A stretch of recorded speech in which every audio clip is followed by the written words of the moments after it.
Pemirsa, jamaah haji Indonesia melakukan ziarah ke Jabal Uhud di Madinah Al-Munawwaroh. Makam Sayyidina Hamzah bin Abdul Muthalib pun tampak dikunjungi jamaah haji yang melakukan ziarah.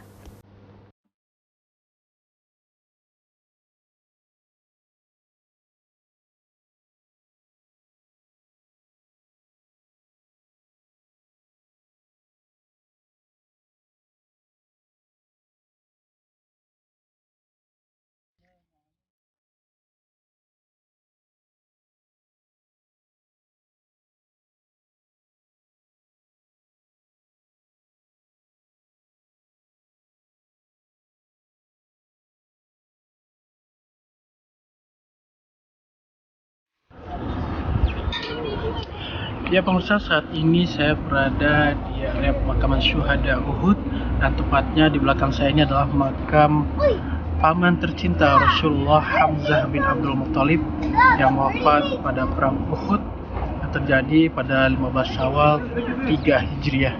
Dan ini menjadi salah satu peristiwa yang memilukan bagi umat Islam, bagi Rasulullah dalam perang Uhud ini. Setelah kemenangan besar pada perang Badar, namun kisah memilukan terjadi pada perang Uhud ini.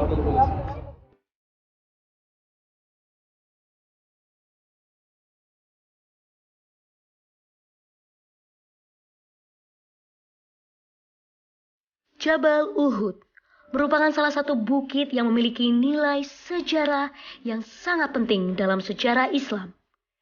Di bukit inilah terjadi peperangan yang sangat memilukan bagi umat Islam, di mana pasukan kaum muslimin yang dipimpin langsung oleh Nabi Muhammad SAW bertempur habis-habisan dengan kaum musyrikin kota Mekah. Kisah pilu ini digambarkan oleh Rasul dengan menyebut bukit ini sebagai bukit yang nantinya akan bisa dilihat di surga. Jadi umat Islam yang kini akan melaksanakan ibadah haji dan menyempatkan diri untuk berziarah ke Bukit Uhud, insya Allah saat berada di surga juga akan menyaksikan kembali bukit ini. Kepiluan Nabi Muhammad di Bukit Uhud tak lepas dari kisah pertempuran yang terjadi di kawasan ini, di mana dalam pertempuran ini 70 orang sahabat Nabi gugur. Termasuk juga paman tercintanya Rasulullah, yakni Hamzah bin Abdul Muthalib, yang gugur dan dimakamkan di bukit ini. Perang Uhud jadi salah satu sejarah memilukan, bagaimana kita menjadi potret ketidaktaatannya para sahabat saat itu kepada Rasulullah.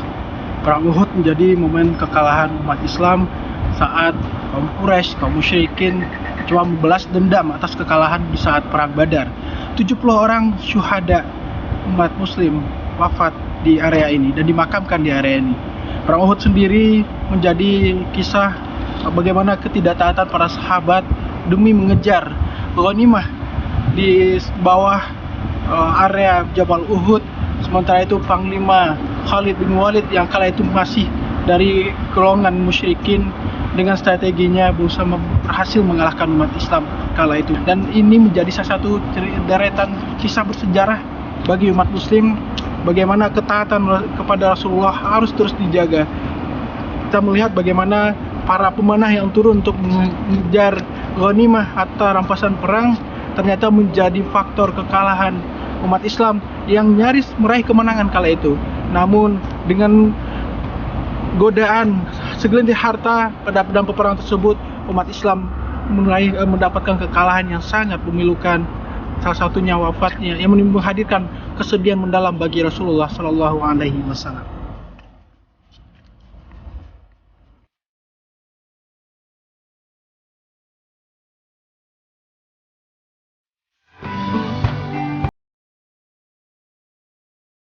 Nabi Muhammad SAW mengatakan, kaum muslimin yang gugur dan dimakamkan di Uhud tak memperoleh tempat lain, kecuali ruhnya berada padang burung hijau yang melintasi sungai surgawi. Burung-burung itu memakan makanan dari buah-buahan yang ada di taman surga dan tak akan pernah kehabisan makanan.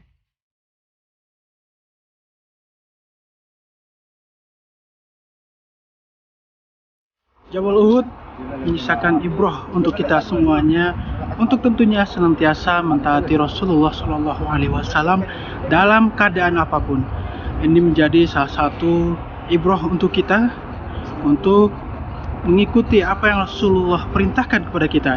Kita melihat bagaimana kekalahan umat Islam terjadi karena tidak mengacui apa yang Rasulullah perintahkan. Karena godaan sesaat akan ghanimah, umat Islam menjadi salah satu faktor kekalahan umat Islam kala itu. Dan di sini mendapatkan sebuah keutamaan, tepatnya di Jabal Uhud ini, pemirsa, merupakan salah satu gunung ataupun jabal yang akan diperlihatkan nantinya di surga kelak, insya Allah.